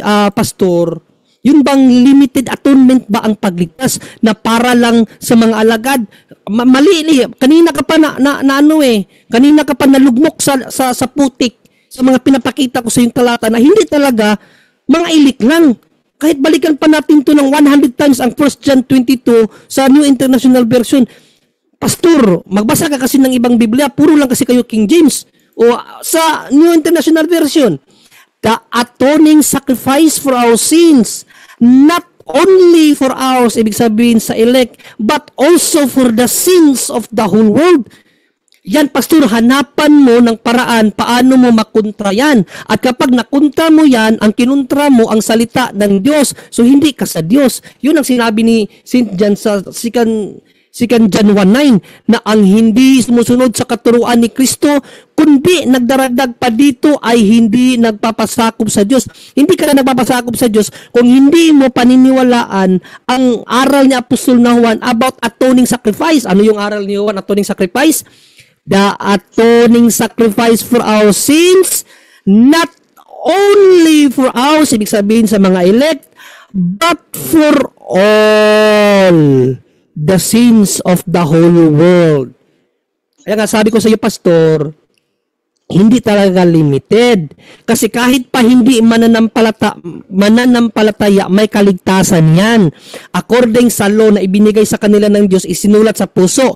To know what is good, what is right, yan po ang divine law, natural law na ibinigay ng Diyos sa lahat ng tao sa kanilang mga puso. Malaman nila ano ang mali at ano ang tama. Na kapag sumunod sila sa tama, kahit pa wala silang kaalaman about sa Diyos, makatanggap sila ng kaligtasan. Kaya tinanong ko sa iyo kung alam mo bang talata na yan Romans 2:13, 14, 15. Paliwanag ko sa iyo, Pastor. Kaya mali-mali yung aral nyo. Kasi hindi nyo kino-contextualize ang Biblia. Magbabasa lang kayo ng isang talata, tapos ito ang kahulugan, ito ang kahulugan. Dapat according to the Bible ang explanation mo, hindi according to you. ICGCs yan, hindi yan exegesis. Romans 2:13 to 15. Sapagkat hindi ang mga tagapakinig ng kautusan ang siyang mga ganap sa harapan ng Diyos. Ano daw? Hindi ang tagapakinig ng kautusan. Ibig sabihin, hindi ang mga tupa ang maging ganap sa harapan ng Diyos. Hindi lang sila, kundi ang nangagsisitalima sa kautusan ay ariing mga ganap. Sapagkat kung ang mga hintil na walang kautusan sa katutubo ay nagsisigawa ng mga bagay ng kautusan, ang mga ito na walang kautusan ay siyang kautusan sa kanilang sarili kahit hindi sila nakatanggap ng kautusan, pero kung ano yung alam nila na tama, yun ang kautusan na ibinigay ng Diyos sa kanilang sarili. Ang tawag dyan, yung isinulat sa puso, sa 15, na nangagtatanyag ng gawa ng kautusan nasusulat sa kanilang puso. Yan sinasabi ko sa yung natural law na isinulat ng Diyos sa lahat ng tao to know what is good, what is right. Na kapag sinunod nila ang good, kahit na hindi nila kilala ang Diyos, may kaligtasan sila. Na pinatotohanan ito pati ng kanilang budhi at ang kanilang mga pag-iisip ay nagsusumbungan o nagdadahilanan sa isa't isa. So ibig sabihin, hindi talaga limitado lang ang kaligtasan sa mga elect. Kasi nga, ang pagtubos for all the whole world, natubos na ang lahat. Ngayon, yung mga hindi nakakaalam sa Diyos, kahit hindi nila kilala ang Diyos, pero sumunod sila sa right law, yung law na ibinigay ng Diyos sa kanila na sundin ang tama, may kaligtasan yun. Kaya nga mga kapatid, the salvation is not limited, but for all. Maraming salamat. God bless all. Okay, so dyan nagtatapos mga kapatid ang final conclusion ng ating negative. Dako tayo sa final conclusion ng affirmative sa kanyang pinatutunayan na limitado lang ang pagtubos at hindi para sa lahat ng tao. Pastor Arnel ng Reformed Presbyterian, your time start now. So magandang gabi po sa lahat at sa ating contention. So naririnig ko sa kanya yung word na contextual. So salamat na na-mention niya yung word na contextual at yung exegesis, hindi po eisegesis. So dito, bibigyan natin ng isang paglalahad. Yung tinanong ko sa kanya kung ano yung ibig sabihin ng reconciliation doon sa 2 Corinthians chapter 5 verse 19. Sabi niya, nabalik yung relationship. Kasi noon, dahil sa kasalanan, nawala yung relation ng tao sa Diyos. So ang tao nagiging enmity. No. At tinanong ko kung anong relationship, sinabi niya, ang pagkaanak ng Diyos. Pagkaanak sa Diyos. So yung tinanong ko na lahat ba ng tao, kasi sabi mo ang world dyan ay lahat ng tao, so kung pagkaanak dyan ang sinasabi na na-reconcile yung relationship, so ibig bang sabihin, lahat ng tao ay anak ng Diyos. Gumamit siya ng John chapter 1 verse 12, ang sino man manampalataya ay magiging anak ng Diyos. So ibig sabihin, hindi lahat. Pero sa kanyang statement na dahil sa kamatayan, ang tao ay na-reconcile sa Diyos at nagkaroon ng relationship ng pagkaanak. So yan po ba ang tinatawag nyo na contextual interpretation? No? So dito, pinapahayag natin, binibigyan natin yung etymology ng word at ini-interpret natin according sa context. At ulit-ulit na sinasabi yung 1 John, yung 2 John, 1 John 2:2, na not for ours only but also for the world. So I already explained na yung word dyan na atoning or proposition Sa Greek word ay hilamos, to appease the wrath of God. So kung ang lahat yung wrath of God ay na-appease sa lahat ng tao, so malaking problema yan. At si John mismo nagbigay ng konklusyon kung ano talaga yung ibig sabihin ng word na sinasabi niya in related to atonement. Diyan natin makikita sa Revelation chapter 5 na sinasabi ko from every tribe, nation, and language. Pag sinabing every tribe, nation, and language, hindi po. Ayon sa konteksto, hindi po lahat ng tao. So, diyan ay pinapakita na si Kristo ay namatay sa mga tao from tribes, nation, and language. So, yan ang ibig sabihin ni diyan pag ginagamit niya yung word na world. So, doon sinasabi niya na yung John chapter 1 verse 29 ay hindi po effectual. Kiniklear ko naman yung ibig kong sabihin na ang effectual dyan ay justification by blood. Binayaran yung kasalanan effectually. Pero hindi pa nangyayari yung justification by faith. Dahil mayroon ng Diyos na appointed time na sila ay manampalataya kasi binigyan sila ng faith na sila ay manampalataya at doon mangyayari ang justification by Last faith. 1 minute. So magkaiba yung justification by faith sa justification by blood. So, effectual kasi ang pagkasabi takes away the sin of the world. That is justification by blood. Na nawala na yung kasalanan ng tao na intentionally sa kanyang atonement, past, present, and future. Kung nangyari yan sa lahat ng tao, so ibig sabihin, past, present, and future, binayaran na ni Kristo effectually yung kasalanan ng tao at wala na magpupunta sa hell. Yun po ang clear na tinitanaw natin pag sinabing contextual. So ako pa ngayon, ang sinabi mo na hindi nagpo-contextual, pero binigyan natin ng contextual na interpretation. So dito pinapatunayan natin na si Kristo ay namatay para sa elect Diyos and Gentile, para sa sheep, John chapter 10, para sa kanyang wife, sa may Ephesians chapter 2 verse 22, at chapter 5 verse 22, no? At Time. okay, diyan lang po nagtatapos. Magandang gabi at salamat po. Okay. So dyan nagtatapos mga kapatid ang debate natin between Reform mga kapatid versus dito sa Catholic. So before natin i-end yung ating live, syempre gusto ko muna silang bigyan ng time magpasalamat sa ating audience, sa lahat ng nanonood sa lahat ng platform ngayon. Unahin natin si Pastor. Pastor, salamat ko muna. Magandang gabi at sa aking contention si Bro John Ray. John Ray.